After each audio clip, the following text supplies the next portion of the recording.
Kari peaceful kara you have turned the state into pieces. Segai macet segai lo. BJP na they've given Manipur an image of community land. 3 community lam moina sapa namgram ne se BJP na deputy CM ani pira kana sapa namgram ne. Why didn't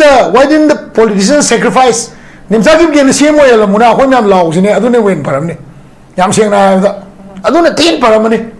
Pamyam pamal le ba ko yi ngasai ka ni ahum ji yen na ganda yarani hai bagi peaceful ani tu pai ga de ko ju khal le CS so moi ka to bai kapak to no kap no maram lei the ba Congress ngang ro ren khal le adu ngang le Congress BJP ngang le BJP ki one of the secretaries even Facebook to share to re ba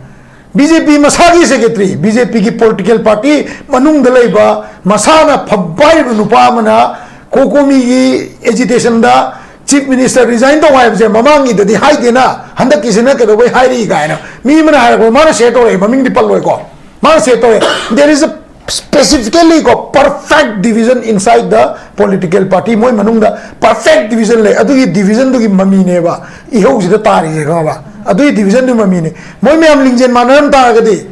ko moi me am lingjen manam ta ga di political party manung da leiba me am do lingjen manam ta di kaim na te si problem solve to ba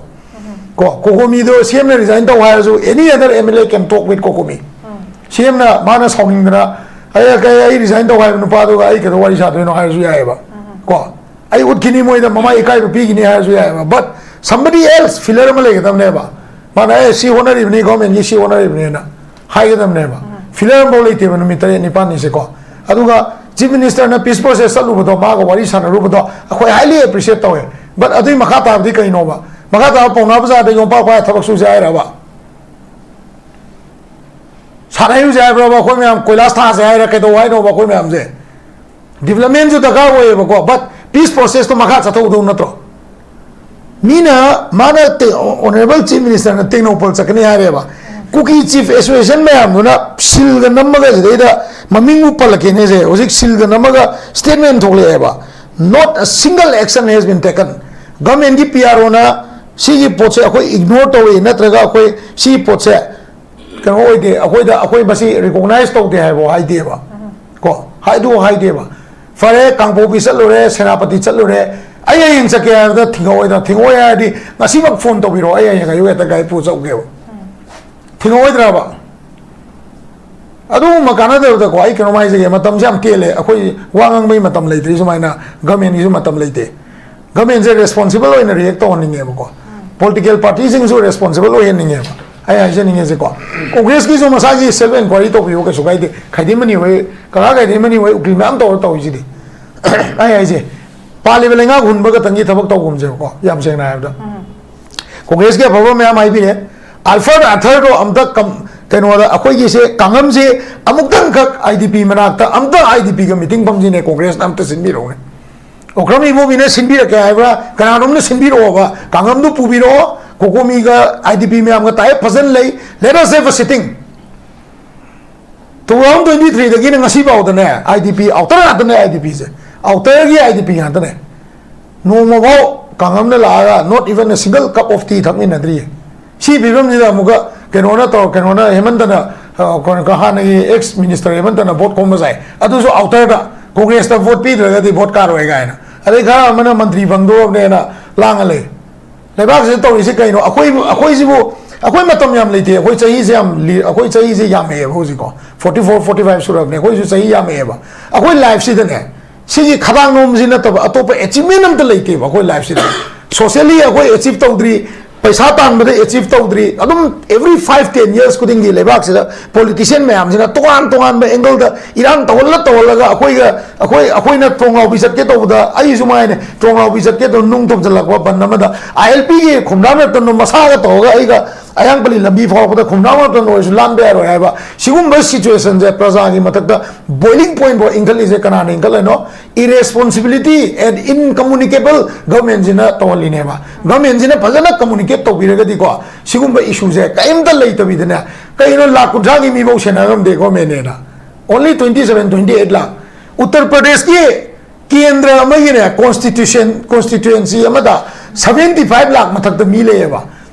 30 lakh mi bo sena da ne पूरा अखोई कहे हुमांग तागे तौएबा कई तौदोइनो मसिदैदा अखोइना हाइजनिंगबदी कइनो government से खितंग responsible ओबियो अखोइना याम कन्न ngangenasu वारोबिगनोबा party की मनुंग नोई मरक लेब division दो CSO तो ममी ताहलकनोबा याम सेंगना है दको नोई पार्टी मनुंग की फमुनबा कोनबा नोई नुवाइनदबा ममांगी चीफ मिनिस्टर कइदोई हंदक की चीफ मिनिस्टर कइदोई गवर्नर कइदोई नोई पार्टी बिल्डिंग दो मपान थोलकनो अखोई ताहलकनोबा डिबेट तौनसे थोपिरो ओपन डिबेट तौनसे बको फजना मोंग मरिन ताना डिबेट तौनसे एक्टिविस्ट मैम से थोपिरो कौनसे डिबेट तौनसे याएबा एक्टिविज्म एजने कइनो इहो ममाई लेबे एजने कइनो अनि जी खन्नजेबको अदगी लेबाक्सदे लैबा क्वाइदै साथीबा नुपा को मसे आइना खयं केस का पांजलगदर गंगदेको मसे पोजे मनि पुरा आइओन थिना अखोइदा नुवाइजदबा करिनो मणिपुर की एडवोकेट जनरल से को गवर्नमेंट जिदने अफाबे एडवाइस कर पिबियो डिपार्टमेंटल केस थेंगनबगी मथकता अफाबे एडवाइस कर पिबियो को एडवोकेट जनरल से पूरा होपलेस ओइबे बियमदा गवर्नमेंट जिदे लीगल एडवाइस कैम पिदबरा ngan gi thoi ba tawdok ti matang da pi da bra ngasi thoi ba tawdok si matang pi da bra ka manung da no pula e civilian no bi da kham ai ka to so mo mi onda ai asam rifle ni ai CRPF ni ai smai duty salu bane ai ka to so mo no pa di ai no pa to ga mi na gari kham ga chen ma ta di mi yam na thuga ko ta bane adu da mi tram wa mu ko so le another boiling point on putwe so mo he to bi no ba yam seng na da ko akoi nuai je de activist to social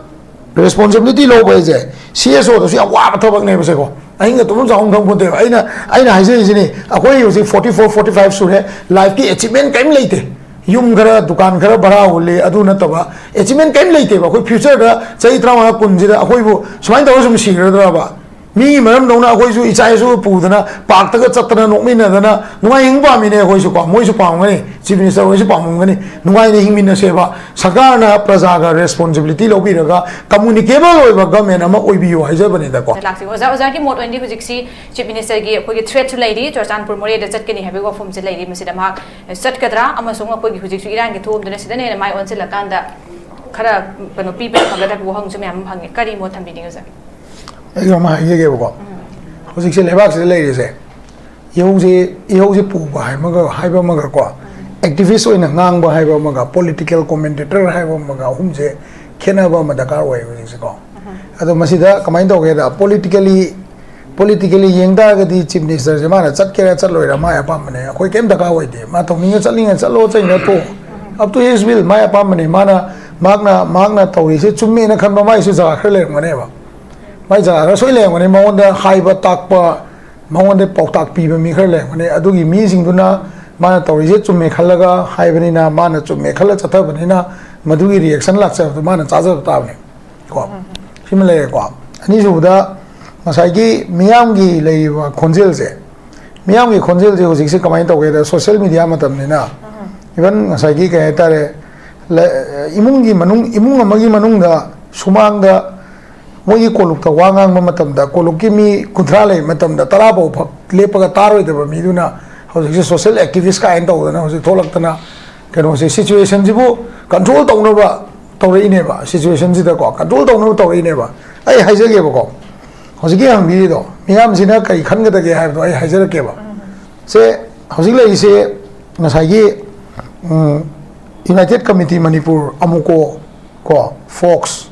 wari bo ko CCS ke lipun lai ho na sana chobo jing je magi background iho amam da mai magi background puram ma ba Manipur gi achaw iho mayam em su gai se achaw iho mayam ma mai le ram ba puram ma ba adu mo na sana ta ne ba ko sigi wa san jing na iho sigi matang na traga iho sigi matang na traga chonglaw bi thodok sigi matang da assessment to ko je siga hojik se kamai to ge da Imphal gi valley manung da Manipur valley gi manung da iho gi assessment to ko si ani si mana de ba ko hoi jaja ki wa hai ta re ko sai gi biren gi group adu na to bani congress ki political gi leidana ko sumai loi la ba even yam veteran politician jing na ba da mai magi party palaga moi na tradi convenable leitre ga na vested interest ta tholok ba ko adagi social activist ne haijal laga maming panjal laga social activist ne haijal laga isa gi phau na ba to se si usi yam lai re ba 2001 June 18 da yam hoi thekna ngone anjing thekna ngone madugi matam do social media lai ta ni na ko miyam se abato ena chatpo matam da khabar lau thro bangai bane ba nongala kan na ko pau gi mi pham pham ga June 18 matam na si channel me amam ta leite Impact TV leirum giroi ISTV to muthalle pau padre ba ko aduna miyam je chepau sing ngai bane ba UCM da leiba committee ipsa amuko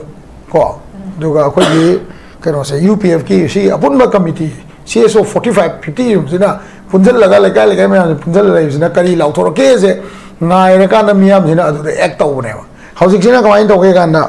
Kendra ki MLA ki social worker ki amuba laibak ta number ki cycle thauba ki ko mai magi style de agitation je loin chathana re bo jikse ko adu ajikta hoi mai magi activism do chathabi ke sukai de leba ki do nungsi ba pamane ke sukai de tawu da bu ngasai gi leba ki issue ji da miyam ji pulli natraga punde CM gi assessment do tum tawu ba ya ba chief minister amana taw podo phajai natraga phai natraga phatte man taw isine si reaction lai adu reaction lai adu tobi ba Swai sida mayam si kaibung labung ta na ba sai gi angang amna hai ba tai ko mayam gi kai lup ki mama oi binu mayam gi mama oi biu gai kari background kari khang na kaya muk chai cha ra no lokop ta kya le re khang ro lup ki mi mayam se assessment to da kaya lokop ta le re kaya ra lebak si gi mai le na bo na ba da FIR kya organization leader sing gi mathak ta pali ko adagi ona yo ba mai le be se committee im sang e bo ko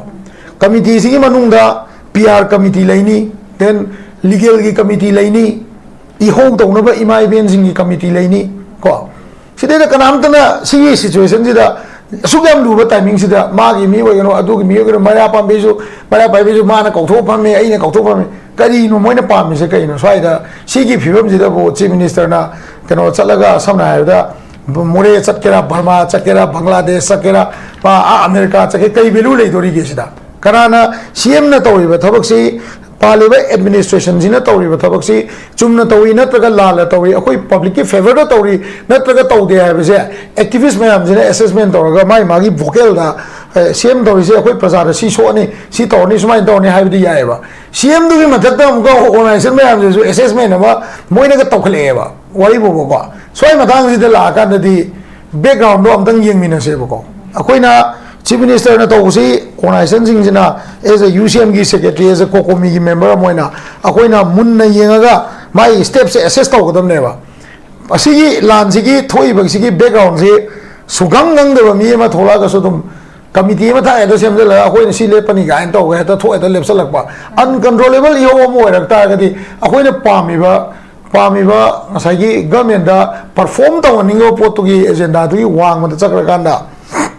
Tonganda is a Namada, Yogi Puthara Kaneva, Aduna Kai Kani Kamra, last the mob justice or Kaneva, some night the court. Hosi Yingbi Oboko, Mayamna, Palibelingaksigi, Tawiba Tabaksigi assessment or in the Tawadam Neva. She did a Miamgi Tolaki assessment or Miamzigi Yogi assessment or Lereva. Aduna Dicate or Kamba, Hosik Toan by Angle the Miamze, Kai Togani, Kain Togani, Aquina Pamize, Pangadoira Pangwedra, she never lies there. Ngasi mak sugam na irang kal ngai sida government gi infrastructure development ju tok ba ya da bane moi ju matam gi election gi mathang election fight to matam da peace porok pagi mathak da noi kai to re hai ta di lambi yadre ising bangre mai mut kre ko si mayam lakani si ju to ba ya da bane adubo with some respect to the present situation si government na yenga to ma change ko ai di to re bo to ba ya de ba peace process ki matang da Honorable Chief Minister na haibi ko Honorable Chief Minister na hai aina sathari ma'am se peace ki khongchat ne hai All India Radio ki program ma da yaw rahe ko kuki zo ga wari sana bajina peace ki ahan step ne hai man ahan step recording lei ko All India Radio recording muthadi apon de man lei but kana akoi AK Misra gi matam da wari sana ru du di asai gi activist ma'am jibu knowledge lai jalo AK Misra gi matam da kokomi fox amuko moi ma'am jina kalai level bo wari sana gre kano lay braba moi da record ka lay sala ba moi na sam ngang ise lebak sigi husigi situation matang na adu to da to ngang me am se rough record ma lay braba sida lay ba phammi ba panel sing je khabar pa ga na ta tai source ta gi lo nga ta ne ba ngarang ta pokpa mi ma su lebak sigi activism ne na activist ne na chok thora ga ai di si situation ji si tawni miam na ai bu follow to bi wa ga ma na leader we ge haigal pa ta ga di ngasai gi government ju lei to su ya ba akoi khanai je khana to su ya ba assessment na ma yeng bi ba activism je taw tri ga ko aduna lai ba pot si da ngasai gi ai na je ni se manipuri chief minister su ngai मासु याम style self style याम थीना over in self style ओरे है बोसिक से को acai आई मुझे हाइजे बतो मागी मागी ममाना बखरा मागा पॉलिटिकली नकना बखरा तीनरगा मागी पॉलिटिकली नकना बखरा अमदी गवर्नमेंट की डेवलपमेंट प्रोग्राम खरा दा कोई चुम्मे चीफ मिनिस्टर ना नेमसा की गेन की केंद्र सिदा कांगपोकपी की district the prime minister Narendra Modi ना नवोदय विद्यालय संगाब मतमदा अखोई ऑनरेबल चीफ मिनिस्टर मतमदुगी बिरेन जी यावन की देबा बट नेमसा की गेन was present as the MLA मतमदुदा को बिरेन वाज इग्नोर्ड ये होबा को बीजेपी ने कमाइना एडमिनिस्ट्रेशन से कमाइन पुगे तो येंग से but today when Khemchan Honorable Khemchan went to Kangpokpi, passed through Kangpokpi. Nemsa Kipgen was not even there. Palai te aduda, ngairam de deputy chief minister ne, ngairam de khud sokme ram de, si me amse ubra ba. Ko aduna aigi marum mapang do, aigi marum mapang ko pau phona do, aduna peace protocol na bne highway aroi ba. Peace protocol na ba protocol ji pura tungale. Peace protocol has to be a link with the government. Government na wali sahasu ke sukai de, then it should follow by civil societies. Public की मर्द याना बा अमला ओ याना ना बा अमतौ high बसे सी इसे अकोई की activism की main core वही वही तब ने हमने दा सिद्धे दा अकोई मर्द जी दा अदु तो बड़ा तो वह आई ना अदु तो बच्चे में से सब पे यार यार में आई जो चकनी अरे अगर हम थोड़ा नहीं से मां थोड़ा का से मयाम की ममा हो भी लुप की ममा हो भी नु गाय लुप ऐसे मौन दे लम नहीं 2001 जून दगी पोलक को लुप से 25 years इसा सही क्या सुबियो जानो सही निफू का मगा सुबना ममा का साजले अखोई इचानु पा गायगा कौशन नगो Fang तुरेंग कानादबदा let us have some respect कर लेना सी जून 2001 दगी ने मणिपुर से सिगी ममांग दा 1994 दा एमसुना साइन तौरम पोतो एग्जीक्यूट तौंग ममदबदगी ने गसी सेंसस द बेला लाइजे खंगबा एग्रीमेंट साइन तौर ले रमने एक्टिविज्म इज डिफरेंट अदुगने फॉलो अप तौरगने खंबरा गसाई सिचुएशन अमबु पुथरगा मियाम की दमक पुबसे एंटायरली डिफरेंट है सिदी लारिक मी मैम चंगी लॉ के एक्सपर्ट मैम चंगी पुलिस हाना लेरंबा रिटायर्ड ऑफिसर्स मैम चंगी अदगी हिस्टोरियन मैम चंगी सिगी बैकिंग मैम से सिगी मनिंगदा सि मैम से लोइन थमकांदने कोको मी एन लाइजे अमु को गय लाइजे सि मैम से थमकांदने बको exactly like a political party समनायदा political party amagi legal advisor adu advisor tongana aina leba nungsibagi miyam gi foda wangangona tongan bamne iho pubakan di adu gi angle da puba yaro ba hojiki hangbiru poto ko same case ta honorable chief minister nasu same case ta honorable chief minister nasu haibi ga se miyam gi ihok se miyam gi ihul se khambiraga mana wari saru butugi makhata ba poto civil society organization me amje tinaba yana ba sinmi ga damne ba mangna Kangpokpi chalure मा सेनापति चलो कांगपोकपी फाव ITLF मैम resign तौर indigenous tribal forum दो मी मैम resign तौर not a single CSO was present Jiribam चप्पम मा फरे आई गवर्नमेंट की साइड सिलगे नई मियाम नुसिना बोन ऑनरेबल चीफ मिनिस्टर का कुकी खतंग नुसिना याब्राबा मियाम दी नुसिना टाइप तो लेत्रसु यागद्राबा अदो मियाम जे नुसिना गे आय तागदी कइनो activists singna wangang matamda you have to have control over your lips control over your or on your lips and the exact pressure should go to the government hanhana nungti mi si ngai kuki do have no same na wari san ma chale wari san kuki zoga but did they hand over mana wari san ro do kuki zo kangbu do ga manipur gi apex imbal manung da leba moina valley base CSO ne haiza basing siga no ma tabaw da phamina ga wari san ba gi room do moina lobra ngasi akoi tong lau bi da mi sibagi maram je achoba maram amasu haibi ge ba ngasi ko mayam mang hai ge ba kai maram gi sini noi ga na periphery area da ma koina sensitive area ne na high canal ne na thamiba security mi mayam sina ne they have never organized village to village meet na community ani se wari sanan na ba nusinan na ba role amata hojigi periphery area da thamiba security forces sing sina lau de ba मोइने कईगुमा हजिगी तोंगलाबी मथक्ता लेबा CRPF सेना ममांग लेबा कुकी कुंदुगा through the initiative of government कईगुमा मखोइना मयाइदा फंबीरगा community अनि से उनहन्नबा वरी सानहन्नबा नोइ सोमनसु इरांग लेत्रेको नोइगिसु लौ पसना उ नोइसु सोमना चाकनो नोइगिसु लौ पसना उ अखोइ मयाइदा लेजिने अखोइ लेङैजिदा नोइ खनबा यारो याबा एजेंडा दा मखोइना मीटिंग अमा कॉल तोरम देबा मोइ तुमगा चारगा थागा लेबने सिनेबा लाइसे देन अनदर केस कसी थिनुंगैदे यंगो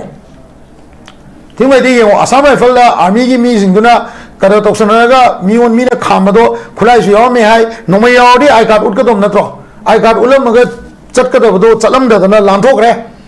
तो अखोई सोमने प्रोपेगेंडा मैम ने कुकी ओरमनी सोइदना ओरमनी है आशा तौदना मैम गाड़ी में मई थारे थुगाई कोगाई तौरे अदुई मतुंग चंगईबा आरएपी मैम दो योने कापी मैम दो येंगोबा नान तांग तरे तांग के नोदा मोई कदौ लेहोगे अदु मैम दो काप ngam deliberately तौनेबा मोइने deliberately government is deliberate को issue जे चाउथोकनाबा तौने politically they do not want to solve the matter अदुना होजे थोलेबा इसिनाव इनाव नुपा इमा अदुगी लेकाई थोले मैम जे अखोइने ने खंगे अखोइने हेना हाई हाब नतेबा अखोइने फोकेल मोइने लाकदब जे खंब्रा मनिंग द तोवान बे एंगल दा नंग सी आयो ना पंपिन तौरकांदा अखोइ जे पेनेल द फम खर खनेबा याम सेंगना कनो one voice the one tone द चलीसे को अदु नतबिदा हजु ngasi ngrang ngandi होजिक दि फेसबुक के का लेरबनिना माना अदु हाई रे गा खुबा का खुजन भी को अदु तौबी अदु नदि solution प्रोपदी याबरा can they take the command of the present situation are they able to take the command of the proper present situation so akhone yingdu se kan hogana as an activist as a people what is the command being sent by the government what is the command being sent by the CSOs akhone am leader oining bai wana teba aduna ani se combine to chala kanda phangdaba pandam ne ko government na toana wari sanaba CSO na toana wari sanaba को पंडम सो मंगोय सी chip अहुदि parliament chief minister से याम चाउना हाइजेगे को अदुम चाउना हाइजेगे मागी मतम जिदा मा 2 months and 7 days मसी 8 days not 7 days सुरमनी 2 months and 7 days इदा whatever has been done सी मैम से गवर्नमेंट की मिंगदा मागना तौबिरम ओरमदी आई बट सी पोट से it goodwill कनो से gestures it should reflect to every CSO of every community अदो एक्टिविस्ट सिंग सिना जो माबु एप्रिशिएट तो बगी एंगल द लाकदबने बा अखोय सोम द क्रैक ओइन चले बा ओना तैना द को सुमाइना हा मै थमजे ओके सर या फसना ओजाना थंबिखरे अखोगा चीफ मिनिस्टर की अदुगा रोल अदुगा मरोइना अखोगी सोशल एक्टिविस्ट सिंग गे ethical responsibilities of social activist हाइटर सोशल सिविल सोसाइटी ऑर्गेनाइजेशन दी अखोई मसिंग से दुम अदुमक एग्जाम द लेदे हाइबा तारे पिक्चर बसु अखोगी मणिपुर स्टेट से अदुगा इहोगी थलक मतमदा मोइना लौरिबा रोल सिंग अदुगा थबक थरम सिंग मतंग द थंबिरे अदुगा मकोगी वर्क सिकरिना अखोगी मोटिवेट तौगदगे बफम नुसु थमे मरमदी सिविल सोसाइटी ऑर्गेनाइजेशन की रोल अमसु मकोनि लौबो थौदांग से मणिपुर गुंबै स्टेट अमददी असुगी मतिक चावी हाइन थमजगे अदुना थबक सिंग सिगी असेसमेंट ओइना तौफम थोकपा अदुगा कोई एक्टिविज्म लाक्टिंगे द दुमदु फजन असेसमेंट तौबा अदुगा मकोगी वर्क से कइना मोटिवेट तौगदगे अदुगा मकोगी कनोसी इथिकल रिस्पांसिबिलिटी है तादु की मतंग सो फजन सुगाइना वजन थंबिरे अदुना हुजिक से कोई लेरिबा कोई इहौसी की ममाई से करम द पुगने हाइ मतमदा गवर्नमेंट ना सोप तो बसे ngam गवर्नमेंट अलोन करमाइना हाइ कान लेरिबा सिविल सोसाइटी ऑर्गेनाइजेशन लेरी मैम माइ की तुंगा में से लौरकदब रूल सिंग अदुगा चथगदब प्रोसेस मान फजन एग्जीक्यूट तौगद मिसी माइ मथौनी अदुगा मसी फजन पांगथो कांदा government alone can bring peace है बफम से वजा कनो दai थंबिखरे they have to carry it out मोन एग्जीक्यूट तौगदम है बफम से मोगी अकाउंटेबिलिटी अमसुंग रिलायबिलिटी से मोइना से फिक्स तौगदमनी दुक मोन एग्जीक्यूट तौगदबनी है बफम से मा असि कोर कनो एन थंबिरे अदुना वजा हुजिक से लेरिबा लीडरशिप की स्टाइल हाइगद्रा हुजिक लेरिबा मवोंग सिना अखोगी सेंसिटिव ओइबा सिगुम सिचुएशन सिदा कोलैबोरेशन तौबसे कोलैबोरेट तौरपसे दैदि यामना इम्पैक्ट अमक ओइरकप्रा सिगी मवोंग सिना अजोबो इम्पैक्ट अमा पीब्रा अदुगा CSO सिंगी लेरिबा सिगा अदुगा CM ऑफिस हाइतरे अदुगा अखोइना गैप अमखक लेबा मरमना ओइरकांदा मसिदा कोऑर्डिनेट वर्क रिपोर्ट अम लेबसे is it ngasagi leadership style sina collaboration taubusi achobu impact am pibra ha mofum je kamai thabi ai wa ma jaye wa sigi issue je kamai to ge da ko haziki government will bring peace hai pura la le ko government hi kanan ta bi ke congress party kanan ta bi ke BJP kanan ta bi ke husi kanan ta bi ke ba karam ta de moi hai bataram da de ne na na peaceful lo ne government is irresponsible way have the high but somewhere government je ko they want to walk alone Congress they want to work alone masu election ye kado bai hemanta na phundai changaga Congress na tadi irang syam le kan se kado bai phundai changaga Congress na tawa to pana Manipur peace program moi BJP ju mana tai program moi no any ma kari peace program kari peace program you have turned the state into pieces segai macet segai BJP na they have given Manipur an image of community land 3 community lam moina sapa namgram ne se BJP na deputy CM ani pir ga na Chapa namgrone. Why didn't the politicians sacrifice? Nimsa kim gen CM oil muna khon yam law sine adune wen param ne. Yam seng na adune tin param ne. ꯐꯝ ꯐꯝꯍꯜꯂꯦꯕꯀꯣ ꯑꯩꯈꯣꯏꯒꯤ ꯉꯁꯥꯏ ꯀꯩ ꯍꯥꯏꯅꯤ ꯑꯍꯨꯝꯁꯤ ꯌꯦꯡꯅꯔꯀꯥꯟꯗ ꯌꯥꯔꯅꯤ ꯍꯥꯏꯕꯒꯤ piece ꯄꯣꯔꯛꯑꯅꯤ ꯑꯅꯤꯗꯨ ꯄꯥꯏꯈ꯭ꯔꯗꯤ ꯑꯩꯈꯣꯏꯁꯨ ꯈꯜꯂꯦ CSOꯁꯨ ꯃꯣꯏ ꯀꯩꯗꯧꯕꯩ ꯀꯥꯞꯄꯛꯇꯣꯏꯅꯣ ꯀꯥꯞꯅꯕ ꯃꯔꯝ ꯂꯩꯇ꯭ꯔꯦꯕ ꯀꯣꯡꯒ꯭ꯔꯦꯁꯁꯨ ꯉꯥꯡꯉꯔꯣꯏꯗ꯭ꯔꯥꯅ ꯈꯜꯂꯦ ꯑꯗꯨꯝ ꯉꯥꯡꯂꯦ ꯀꯣꯡꯒ꯭ꯔꯦꯁꯁꯨ BJP ꯉꯥꯡꯂꯦ BJPꯒꯤ one of the secretaries even Facebookꯇ share ꯇꯧꯔꯛꯑꯦꯕ BJP masagi secretary BJPꯒꯤ political party manungda leiba masana phabbai nupa mana kokomigi agitation da chief minister resign to wai je mamangi dadi haide na handak kisena ke do bai hairi gaina mi mana har ko mana se to re maming di palloi ko mana se to there is a specifically ko perfect division inside the political party moi manungda perfect division le adu division du gi mami ne ba I ho ji da tari je ga ba adu division du mami ne moi me am lingjen manaram ta ga di ko moi me am lingjen manaram ta ga di political party manungda leiba me am do lingjen manaram ta di kaim na te si problem solve to ba ko kokomi do CM na resign to ha so any other MLA can talk with kokomi CM na mana sawing na ay resign to ha no pa do ga ai ka do wari sa do no ha so ya ba ko ai utkini moi da mama ikai pi gini ha so ya but somebody else filler ma le ga tam ne ba mana ai si honari ni government ni si honari ni na hai ga tam ne ba filler bo le te ba mi tare ni pa ni se ko aduga chief minister na peace process salu bo ma ko wari sa na ru bo akhoi highly appreciate to but adui makha ta di kai no ba makha ta pona ba da yong pa pa thabak su ja ra ba sarai u ja ba ko me am koilas tha ja ra ke do wai no ba ko me am je development ju daga wo ba ko but peace process to makha cha tho do na tro mina mana te honorable chief minister na te no pol chakni ha re ba kuki chief association me am na sil ga namaga je da maming u pal ke ne je ojik sil ga namaga statement thole ba not a single action has been taken government ki PRO na si gi poche akoi ignore to we natraga akoi si poche kan oi de akoi basi recognize to de ha bo hai de ba ko hai du hai de ba fare Kangpokpi chatlore senapati chatlore ai yin chake da thingoi ya di ngasi bak phone to biro ai ga yu ta gai pu chau ge thingoi dra ba adu makana da ko ai kano mai je matam jam tele akoi wangang mai matam leitri sumaina government ni matam leite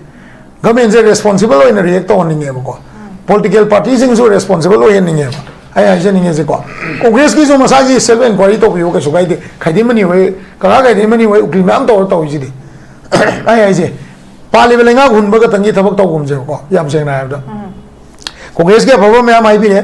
alfred athar do amda kam keno da akoi gi se kangam se amuk tang khak IDP manak ta amda IDP ga meeting bam ji ne congress nam ta sin bi ro ne